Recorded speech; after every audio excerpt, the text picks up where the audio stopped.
रोज एक नई कहानी देखने के लिए चैनल को सब्सक्राइब करें और बेल आइकन दबाना ना भूलें। सोनगढ़ नाम के एक गांव में बहुत खुशहाली थी। लोगों का जीवन यापन अच्छा चल रहा था, पर एक दिन गांव पर डायन की नजर पड़ी। गांव में एक औरत कदम रखती है और खुद से बोलती है, वाह, गांव पूरा भरपूर है।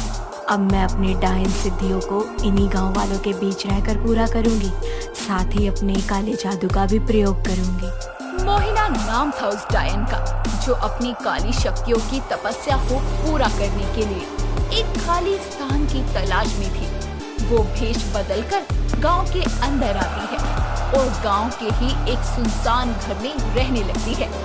अगले दिन समय बीतने के साथ गांव की औरतों की कुछ टोली उसी के बारे में बातें कर रही होती है, जहां सुधा बोलती है, उमा, पता नहीं क्यों पर ये जो मोहिना है ना, वो मुझे अजीबोगरीब सी जान पड़ रही है।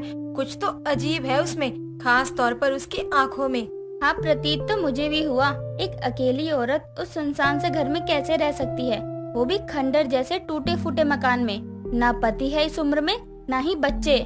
मुझे तो ये कोई आम औरत नहीं जान पड़ती। इसका अचानक गांव में आना, पक्का ये सब इसने रामू काका के खाली घर में आसरा पाने के लिए किया है। हम सबको मनगढ़ंत कहानी सुनाई है। अरे छोड़ ना उसे, चल बहुत काम है। दिन ढलता है, जिसके बाद शाम हो जाती है। सभी गांव वाले अपने अपने काम से घर की ओर चले जाते हैं और आधी रात होने के बाद मोहिना बोलती है, अब मैं शैतान को जागृत करूंगी। वो घड़ी आ गई है जिसका डायन को बेसब्री से इंतजार था। वो वक्त जब मैं शैतान को प्रसन्न करूंगी। शुरू कर अपनी डायन सिद्धि मोहिना।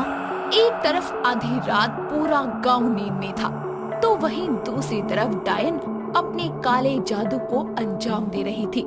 शैतानी चक्र में बैठी डायन खुद से बोलती है, हे काल कपाल, हे शैतान के देवता, आजा आजा आजा, अपनी डायन की पुकार सुन। ओम भीम रीम टीम भट स्वाहा।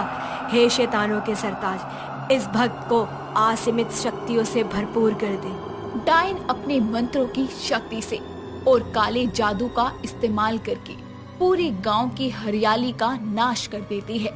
और अगले दिन ये सब देखकर उमा दंग रह जाती है और बोलती है, हाय राम, अचानक ये सभी पेड़ पौधों को क्या हो गया, और ये रातों रात इतने सूख कैसे गए, और ये धरती इतनी बंजर कैसे हो गई। कैसा बुरा संकेत है ये। ना जाने हमारे गांव पर किसकी बुरी नजर लग गई है।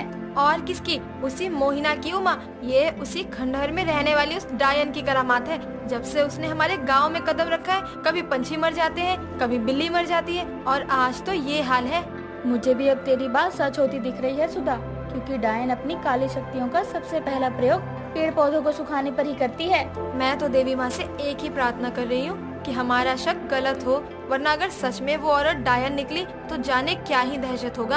हाँ, मैंने तो ये भी सुना है कि अगर किसी डायन की नजर एक बार किसी जगह या इंसान पर पड़ जाए तो वो उसका नाश कर देती है, उसकी खुशियाँ उजाड़ देती है। लगता है इन गांव वालों को मुझ पर शक हो गया है, लेकिन इन गांव वालों की इतनी हिम्मत कि ये मेरे बारे में ऐसी बातें करे।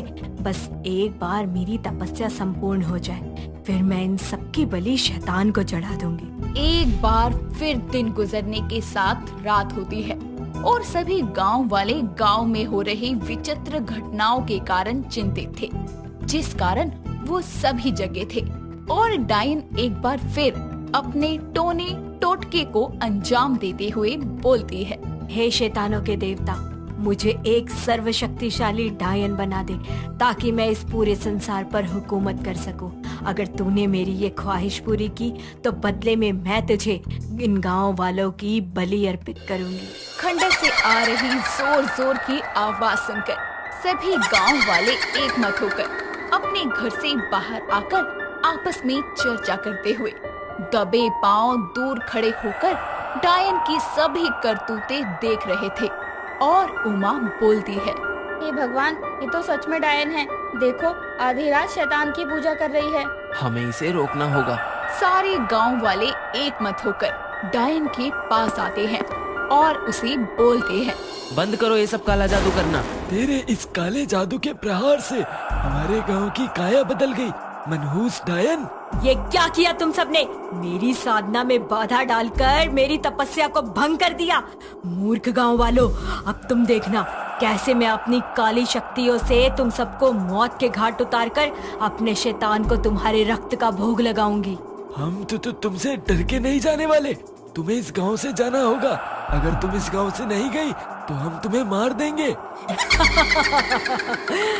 मुझे मारोगे? तुम सब मिलकर भी अगर मुझे मारना चाहोगे ना तो भी नहीं मार सकते। शायद तुम लोगों को मेरी डायन शक्तियों का अंदाजा ही नहीं है कि मैं क्या क्या कर सकती हूँ। डायन उन्हें अपनी काली शक्तियों की धौंस दिखाते हुए अपना रूप बदल लेती है और उसकी आंखें एकदम काली थी। उसकी चोटी अचानक ही लंबी हो गई थी और वो अपनी लंबी चोटी को बढ़ाकर भानु का गला जकड़ लेती है और बोलती है, अब बोल, कैसा लग रहा है तुझे? दिनेश, मेरी मदद करो, मेरा गला बचाओ, कोई मेरी मदद करो। इससे पहले कि कोई भानु की मदद कर पाता, डायन उसे अंदर खींच लेती है और अपने काले जादू से तेज तूफान ले आती है। ये देखकर उमा बोलती है, गांव वालों, भानु तो बचने से रहा। चलो अब अपने अपने जान बचाकर भागो यहाँ से। ये डायन चुड़ैलों से भी ज्यादा शक्तिशाली होती है। हम सब एक काम करते हैं, इस घर को ही जला देते हैं। डायन इसी में मर जाएगी। सभी गांव वाले मशाल लाकर उस घर को आग लगाकर वहाँ से चले जाते हैं। लेकिन शक्तिशाली डायन अपने नेत्रों के जादू से आग बुझाकर वहाँ से निकल जाती है। जिसके अगले दिन गांव में सभी हंसी खुशी बातें करते हुए बोलते हैं, आज गांव में सब कुछ सही है। कल हमने उस घर के साथ उस डायन को भी जला दिया। डायन की शक्तियाँ अपार होती है दिनेश, क्या पता वो अभी भी जिंदा हो ही नहीं सकता। आग की लपटों में जलकर वो राख हो गई होगी। गलत फहमी के शिकार गांव वाले नहीं जानते थे कि डायन अभी भी जिंदा है। वक्त के गुजरने के साथ गांव के कुछ बच्चे लापता हो जाते हैं। ये देखकर गांव के लोग अचंभित हो जाते हैं। दिनेश उसी दिन किसी जरूरी काम को खत्म करके घर लौट रहा था। आधी रात होने के कारण सड़क एकदम सुनसान थी। तभी उसकी नजर रास्ते पर खड़ी एक महिला पर जाती है, जिसे देखकर वो स्कूटर रोककर बोलता है, अरे कौन हो तुम? पर इतनी रात को यहाँ क्या कर रही हो? तेरा इंतजार दिनेश। मुझे मारने की कोशिश की थी ना तूने? तेरा वार तो खाली चला गया, लेकिन इस डायन का वार वो कभी खाली नहीं जाता। तुझे मारकर मैं तेरे जीवन के बचे हुए वर्ष, तेरी आयु अपने हिस्से में एकत्रित कर लूंगी और तेरा रक्त पीकर मैं अपने रूप को जवान और खूबसूरत बनाऊंगी। तुम जिंदा कैसे हो सकती हो? दिनेश उठकर भागने ही वाला था कि डायन अपनी काले जादू से उस पर वंशीकरण करते हुए बोलती है, अब मैं तुम्हें जो कहूंगी वो करो। डायन उसे अपनी चोटी में बांधकर एक जंगल में ले जाकर यज्ञ करते हुए बोलती है, अनंतिनी पिशाचिनी सरक सर्वनाशिनी रंग रूप मोहिनी ढंकनी सर्वनाशिनी। डायन हूँ मैं, डायन, सर्वशक्तिशाली डायन। मुझे मारना संभव है। दिनेश को मारकर डायन उसका खून पीकर उसका सर गांव के बीचों बीच फेंक देती है। जिसके बाद गांव वाले बोलते हैं, मैं जानती थी कि वो डायन नहीं मरी है, अभी भी वो यही कहीं है। अरे उसे मारना किसी आम साधु के बस की बात नहीं। वो डायन है, डायन। एक डायन अपने घर को भी नहीं छोड़ती है। सभी गांव वाले डायन के खात्मे के लिए जंगल में रहने वाले अघोरियों को विनती करते हुए उन्हें अपने साथ ले आते हैं। जिसके बाद अघोरी बोलता है, एक साधारण औरत डायन बनने के लिए अपने पति और पुत्र की बलि देती है। उसने भी यही किया। मेरी बात ध्यान से सुनो। मैं गांव में एक हवन करूंगा और वो डायन अपनी काली शक्ति और जादू के प्रयोग से ये पूजा रोकने की कोशिश करेगी। तुम सबको चौकन्ना रहना होगा, खास तौर से उसकी आवाज से। डायन की आवाज बहुत तीखी होती है। बाबा हम समझ गए, आप हवन कीजिए। है माँ काली, अपने भक्तों की रक्षा कर। सर्वकाली कपालिनी शिवे सर्वार्थ साधिके नमस्तस्ते नमस्तस्ते ओम भट्ट स्वाहा। कहाँ छुपी बैठी है तू डायन? सामने आ। क्यों रे घोरी, मेरा मुकाबला करेगा? जानता नहीं है कौन हूँ मैं? सर्वशक्तिशाली डायन हूँ मैं, डायन। तुझसे भी शक्तिशाली इस संसार में एक और शक्ति है, वो है आदि शक्ति, जो तुझे भस्म कर देगी। इस काली विद्या को प्राप्त करने के लिए मैंने अपने पुत्र पति दोनों की बलि दे दी। मैं तब पीछे नहीं हटी तो अब कौन मुझे पीछे हटा देगा? तू मुझसे नहीं बचेगा। बुराई सर्वदा हारी है, आज तेरा अंत है डायन। सर्व मांगल्य मांगल्य शिवे सर्वार्थ साधिके शरण त्र्यंबक के गौरी नारायणी नमस्तुते। अघोरी के मंत्रोच्चारण के कारण डायन की शक्तियां कमजोर पड़ने लगती है, जिसके बाद वो अपनी तीखी आवाज में चिल्लाने लगती है। तभी बाबा के कहे अनुसार सभी गायत्री मंत्र के उच्चारण के द्वारा उसकी आवाज की शक्ति को खत्म कर देती है। डायन ने फिर भी हार नहीं मानी।